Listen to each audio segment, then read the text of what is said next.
Do you see what I see? Descriptive introduction. Ruth Bieber is a blind artist from British Columbia.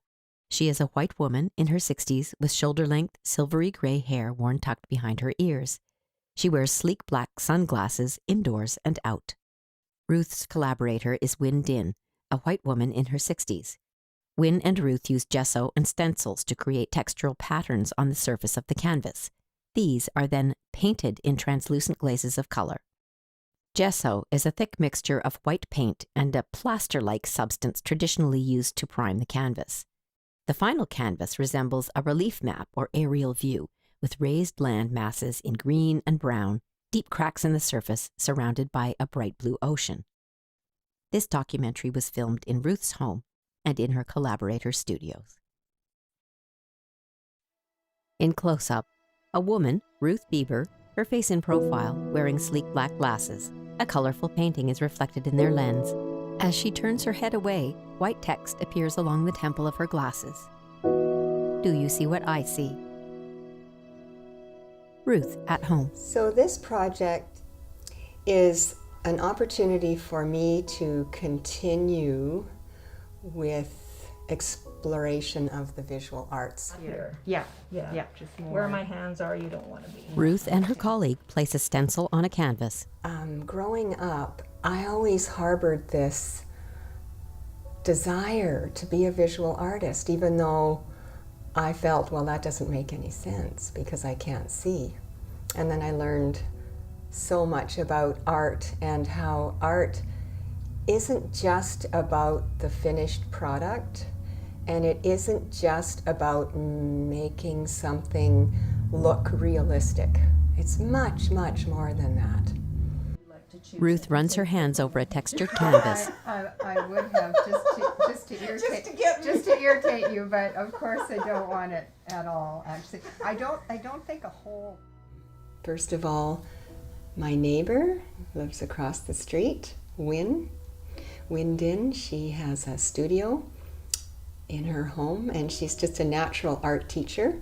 And so I approached her about a collaboration, and she was pretty excited about that. So that was where this particular project started.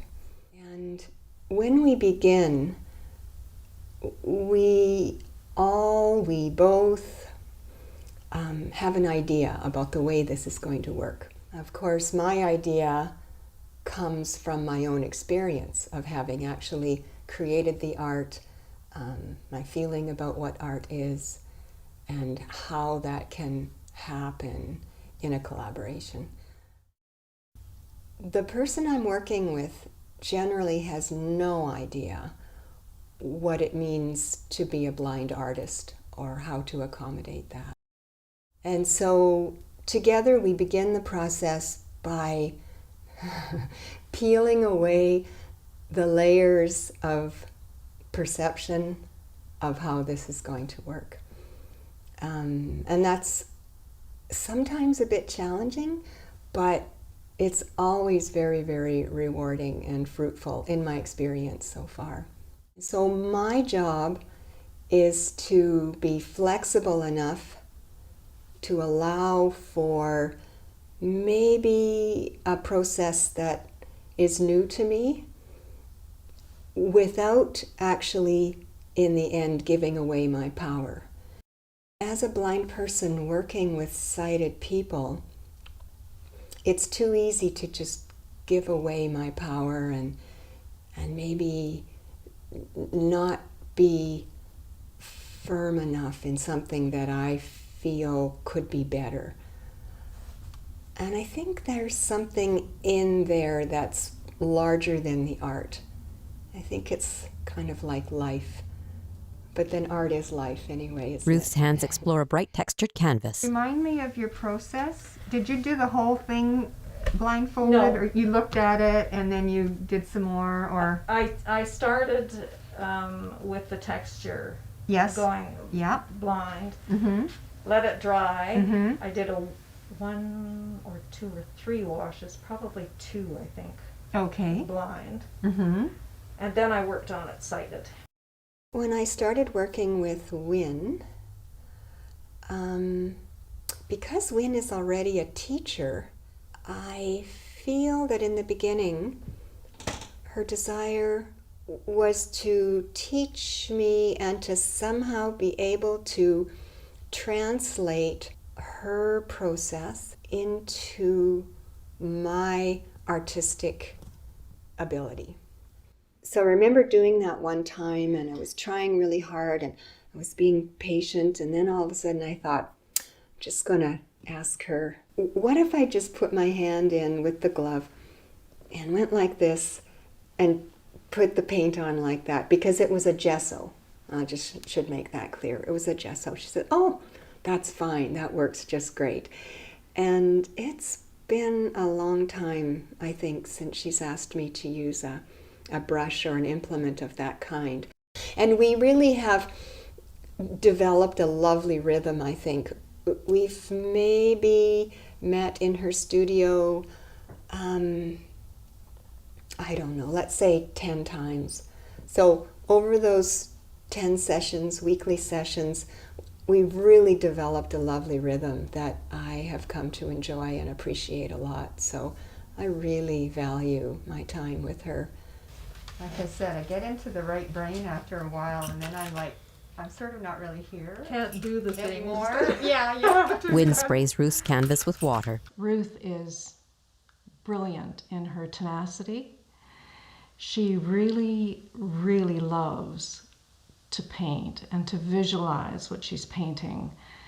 And she's so excited about the process. And I feel like she's gaining a lot from it. And what I'm gaining is, of course, massive. Every time I teach any student, I'm getting a lot more than what I'm putting out, I think. So it's a really nice collaboration. We're working very well together, I think. We added it very liberally, if you recall. Oh, yes. And the more crackle paste you add, the deeper the fissures in it. Yes. And so what we were after was not only to integrate the pieces that were already there, but to create the kinds of fissures that would be seen from an aerial view of the planet. Yeah. So, and it's worked quite beautifully. Yeah. Win's studio. I'm a firm believer that what we put into a piece is based on the kind of energy we have at the moment. And so the energy that I'm going to be putting into a piece now is going to be really different because I've been working with Ruth. For me, it's learning how the sense of touch can add so much to art. I have always been a very tactile person myself, and I loathe going into a gallery and not being able to touch pieces, because particularly artists who work with heavy texture or with any texture at all, really, my instinct is to reach out and touch. And the fact is, we're working on that. We're working on a show where tactility is going to be the be-all and end-all as much as the color and the light and the sight of the painting. Ruth at home. It's really important for me to be continuing with this art education, I might call it, at this point in my life and beyond, because that's how I understand the artistic process, by doing it. But it's in the doing that actually feeds my soul, I guess, right? You know, Wassily Kandinsky says art is an expression of the soul, right? So that's always been my sort of raison d'etre, is to make creativity accessible to all people, not just the elite, which I think sometimes that happens in our culture. I don't want people to come to this exhibit and think, oh, this is what blind art is. I call it blind art. And yes, it is blind art, but it's so much more than that. In my case here, you might say that there's a willingness to expand the definition of what it is to be an artist. And I really love that. I think that's really cool. Ruth's bare foot hovers over a canvas on the floor while Win spreads thick white gesso below it. I not with you, because I know you'll just fix it. You'll just do something with it. And it'll be great. You'll go, oh, that was such a delicious mistake. An art gallery, large black letters on a white wall. Beyond the horizon, Ruth Bieber. A white gesso canvas hangs below the words. Two women walk through the gallery gazing at Ruth's canvases. They pause in front of one featuring her footprints. Two other women touch the brightly colored canvases, while a gray-haired woman gives them Ruth's explanation of the artwork. So when she did the original painting, she was thinking, okay, this totally represents who I am. She touches another painting. What it does evoke in me is almost like a yearning to be able to go past my conditioning. Go beyond that. Go beyond that conditioning that goes visual equals name things. In close-up, Win and Ruth's canvas filled with swirls of blue and turquoise, on top of which are textured and peaked areas of moss green and red, like land masses on water. Do you see what I see? Beyond the Horizon project by artist Ruth Bieber, produced with funding from the Columbia Kootenay Cultural Alliance. Video production, Mark Wolfe and Carrie MacArthur. These audio description notes have been written by Ingrid, Turk and Eileen Barrett, voiced by Eileen Barrett, and sound engineered by Gary Giles for Focal Eye. Thanks for listening.